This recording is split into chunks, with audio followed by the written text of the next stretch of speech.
नमस्कार दोस्तों, मैं विकास धवन आपका स्वागत करता हूं स्टडी फॉर सिविल सर्विसेज में। तो जैसे कि आप जानते होंगे, प्रेसिडेंट और वाइस प्रेसिडेंट के इलेक्शन काफ़ी नज़दीक हैं। तो इस वीडियो के द्वारा मैं आपसे शेयर करूंगा इनके इलेक्शन से जुड़ी कुछ महत्वपूर्ण इन्फॉर्मेशन। तो पहले हम ये जान लेते हैं कि इस वीडियो के द्वारा हम प्रेसिडेंट और वाइस प्रेसिडेंट के इलेक्शंस के किस किस पहलू को देखेंगे।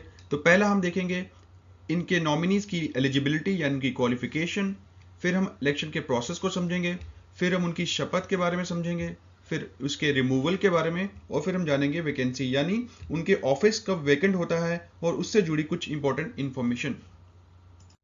तो चलिए आगे जानते हैं कि जो प्रेसिडेंट है इनकी पोजीशन इतनी इंपॉर्टेंट क्यों है। पहली बात तो ये कि वो हेड ऑफ द स्टेट हैं। जैसे prime minister head of the government होते हैं, वैसे ही president head of the state हैं। सेकंड, वो आर्म्ड फोर्सेस के कमांडर इन चीफ होते हैं। थर्ड, आर्टिकल 60 के तहत प्रेसिडेंट की जो पोजीशन है इतनी महत्वपूर्ण पोजीशन है कि उसे डिफेंडर ऑफ द कॉन्स्टिट्यूशन भी कहा जाता है। फोर्थ, ऐसा कोई भी एक्शन एग्जीक्यूटिव का या लेजिस्लेचर का वो तभी लॉ बनता है जब उसे प्रेसिडेंट अपना एसेंट दे देते हैं। यानी हम समझें को तो बिल तभी एक्ट बनता है जब उसे प्रेसिडेंट का एसेंट मिल जाता है। तो इन कुछ कारणों की वजह से प्रेसिडेंट की जो पोजीशन है वो काफी इंपॉर्टेंट पोजीशन है। तो चलिए पहले हम देखते हैं प्रेसिडेंट और वाइस प्रेसिडेंट के नॉमिनीज के लिए उनकी एलिजिबिलिटी। आर्टिकल 58 के तहत प्रेसिडेंट के जो नॉमिनी है उनकी एलिजिबिलिटी डिफाइंड होती है, और आर्टिकल 66 के तहत वाइस प्रेसिडेंट के नॉमिनी की एलिजिबिलिटी डिफाइन होती है। तो सबसे जो इंपॉर्टेंट है कि वो एक प्रेसिडेंट के लिए है कि वो भारत के नागरिक होने चाहिए। सेकंड, कि वो उनकी उम्र 35 या 35 साल से अबव होनी चाहिए। थर्ड, कि वो क्वालिफाइड हों कि वो लोकसभा का मेंबर बन सकें। अगर यही चीज़ें हम वाइस प्रेसिडेंट में देखें तो वो क्वालिफाइड हों ताकि वो मेंबर बन सके राज्यसभा का। सेकंड पॉइंट देखें तो वो ही और she must not hold any office of profit, यानी भारत सरकार के अंतर्गत किसी भी लाभ के पद पर वो ना हो।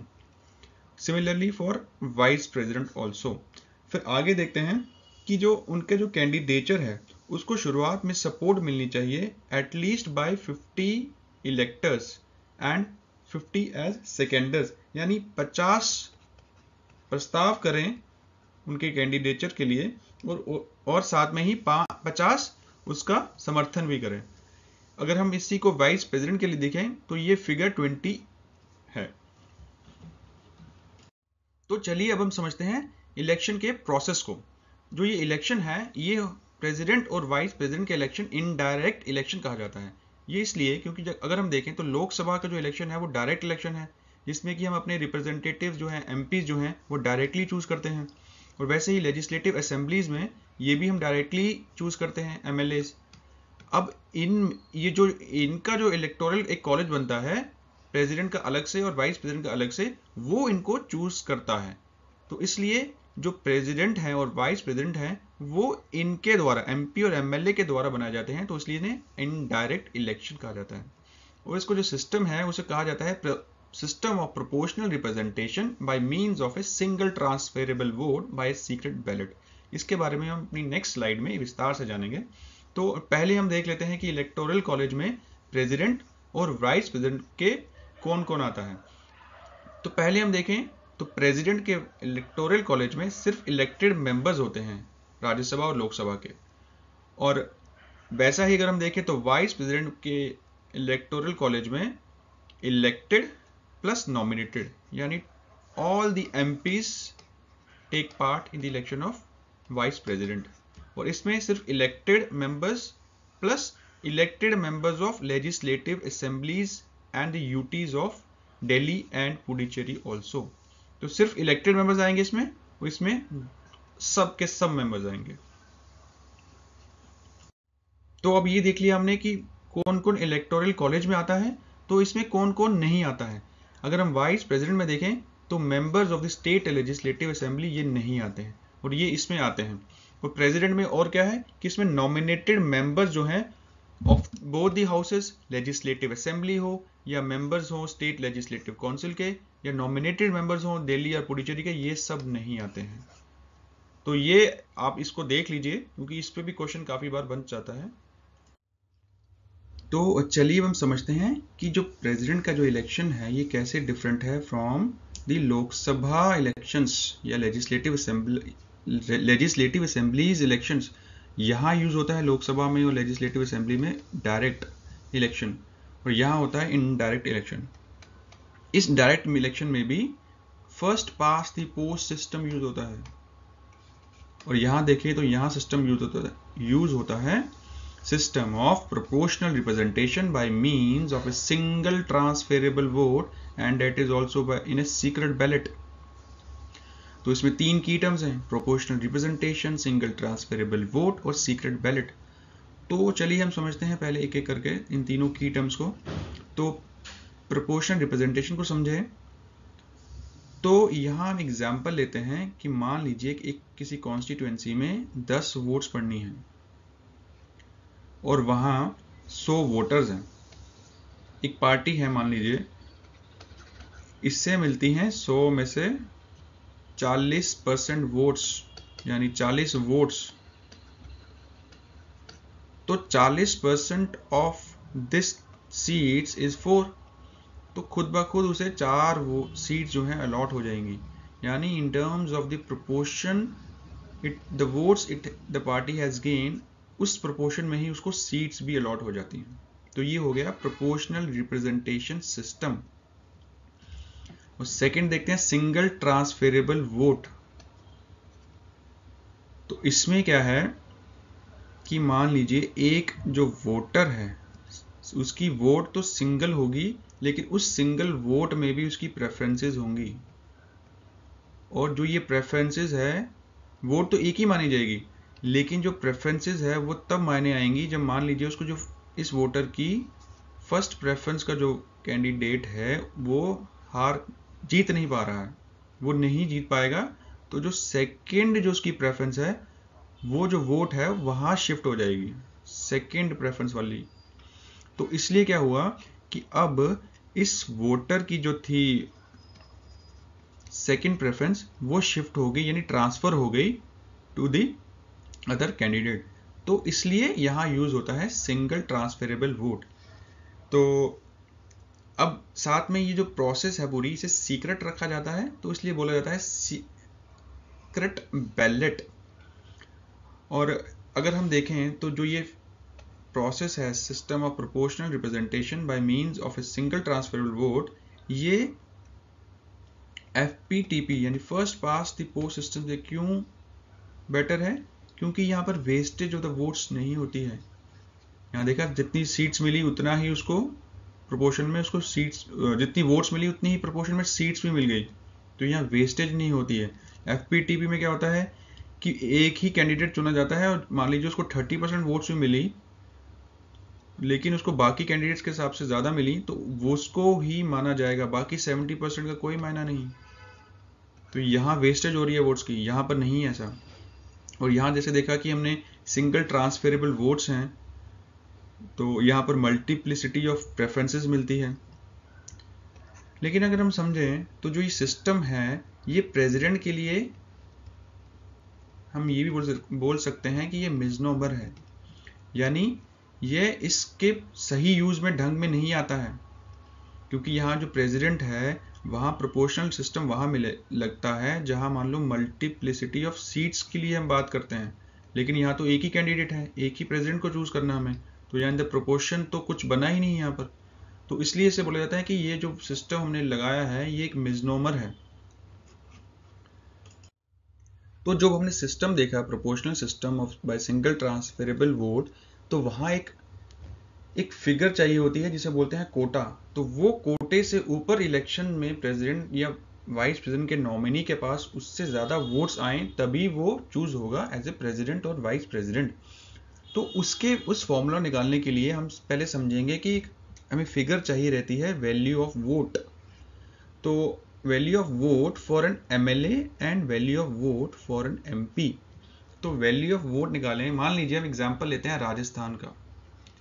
यहाँ पॉपुलेशन मान लीजिए 1 लाख है और नंबर ऑफ इलेक्टेड्स 50 एमएलए उस राजस्थान के लिए अलॉटेड है और 1 लाख पॉपुलेशन है। तो इस फिगर से हमें एमएलए की जो आएगी वो आएगी वैल्यू 2। तो एक एमएलए की वैल्यू होगी 2, टोटल कितने थे नंबर ऑफ इलेक्टेड मेंबर्स 50, तो 2 into 50 is equal to total value of votes of Rajasthan, ये आ गया 100। वैसे ही हम क्या करेंगे कि 29 स्टेट्स हैं प्लस 2 यूनियन टेरिटरीज हैं पुडुचेरी और दिल्ली, इन सब की टोटल वैल्यूज निकालेंगे हम एमएलएस की, तो एक फिगर आएगी। तो ये फिगर आएगी, मान लीजिए यहाँ पर फिगर आती है, टोटल करें तो 5000। तो फिर यहाँ क्या करेंगे हम कि एमपी के वैल्यू निकालेंगे, एक एमपी के वैल्यू वोट की। तो यहाँ पर जो total value of votes of MLAs है उन्हें निकाल दी 5000, तो यहाँ रखेंगे 5000। इसको डिवाइड करेंगे total number of elected members both houses. तो अगर हम प्रेसिडेंट के लिए देखें तो इलेक्टेड मेंबर्स ही चाहिए रहते हैं इलेक्टोरल कॉलेज में। तो इलेक्टेड मेंबर्स कितने हो गए, लोकसभा में 543 और राज्यसभा में 243, यानी 233 यानी 776। तो एक एमपी की वैल्यू, वोट की वैल्यू आएगी 776। तो जो ये फिगर आएगी, मान लीजिए x आती है, तो ऑल एमपीज की वैल्यू कितनी आएगी, x इंटू 776। तो ये फिगर याद लीजिए 776 इंटू x और 5000, ये आप याद रखिए। हम नेक्स्ट स्लाइड में देखते हैं। तो अब हम देखते हैं कोटा। ये कोटा क्या है कि ये जब हमें फिगर मिल जाए, उस नॉमिनी के पास इतनी फिगर आ जाए तो वो इलेक्शन जीत जाता है। तो नंबर ऑफ वोट्स पोल्ड कैसे आएंगी, इसमें हम निकालेंगे total number of value of votes of MLAs plus MP. तो ये हमने क्या निकाली थी, 776 इंटू एक्स प्लस 5000। ये मैं आपको एग्जाम्पल से समझा रहा हूँ। और यहाँ हम लिखेंगे number of members to be elected. अब प्रेसिडेंट की बात करें तो वहाँ एक ही मेंबर है, वाइस प्रेसिडेंट की बात करें तो वहाँ पर भी एक ही मेंबर है। तो यहाँ पर क्या आएगा, 1 + 1 इट इज 2। तो अगर ये कोटा मिल जाता है तो वो जो प्रेसिडेंट है या नॉमिनी है प्रेसिडेंट का, वो इलेक्ट हो जाएगा। तो मेरे को लगता है कि काफ़ी आपको मैंने इजी कर दिया समझने के लिए। तो आप इसे फिर से रिपीट करके देख लीजिए और तब आपको ज़्यादा इसको क्लियर हो जाएगा। तो चलिए आगे देखते हैं कि प्रेसिडेंट और वाइस प्रेसिडेंट के लिए ओथ्स, कि जब वो चुने जाएं तो उनकी क्या शपथ होगी उनकी।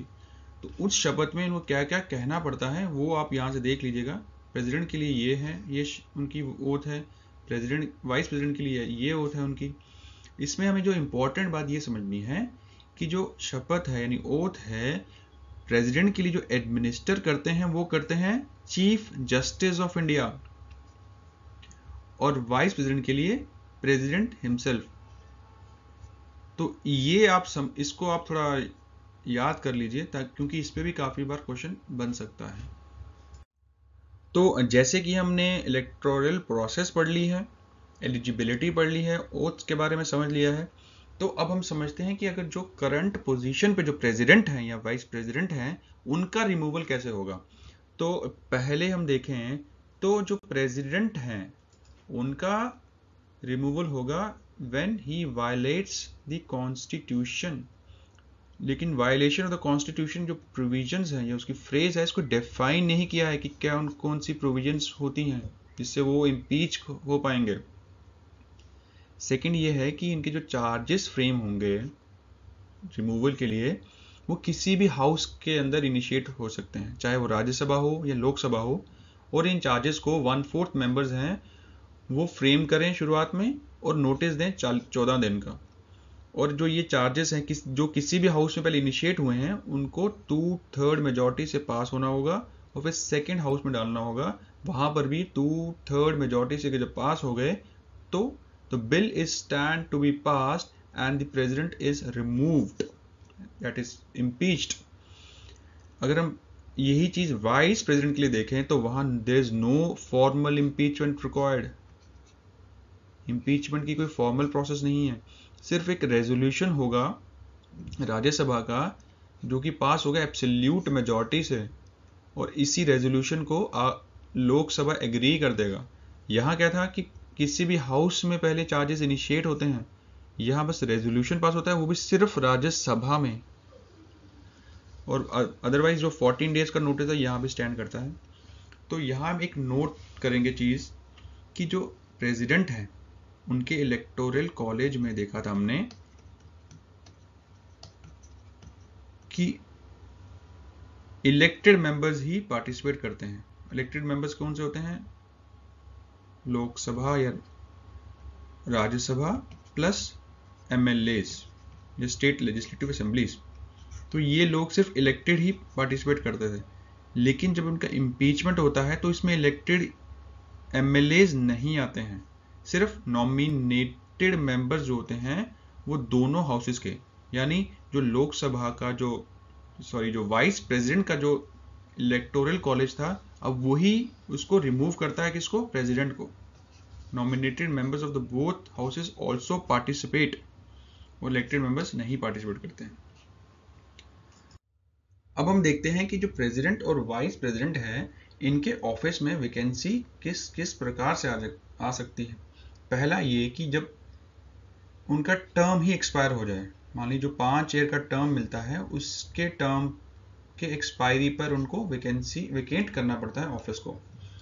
फिर जब अगर वो रिजाइन कर दें खुद से, या उनका रिमूवल हो जाए यानी इम्पीचमेंट हो जाए, या डेथ, जो कि अभी तक सिर्फ 2 ही ऐसे प्रेसिडेंट हैं जिनकी डेथ हुई थी in office, it was doctor Zakir Hussain and doctor Fakhruddin Ali Ahmed, या इलेक्शन ही डिक्लेयर हो जाए वॉइड, यानी सुप्रीम कोर्ट इसे इलेक्शन को ही ना माने।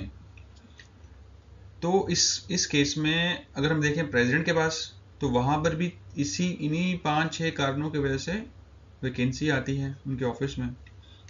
लेकिन इंपॉर्टेंट ये है कि यहाँ पर इलेक्शन जो होगा it must be held before the expiration of the term. अगर 10 ईयर की बात करें, टर्म की बात करें, तो उसको 5 साल के टर्म जो है उससे पहले ही इलेक्शन हो जाना चाहिए, ताकि हम नए प्रेसिडेंट को उस पोजीशन पे ला सकें।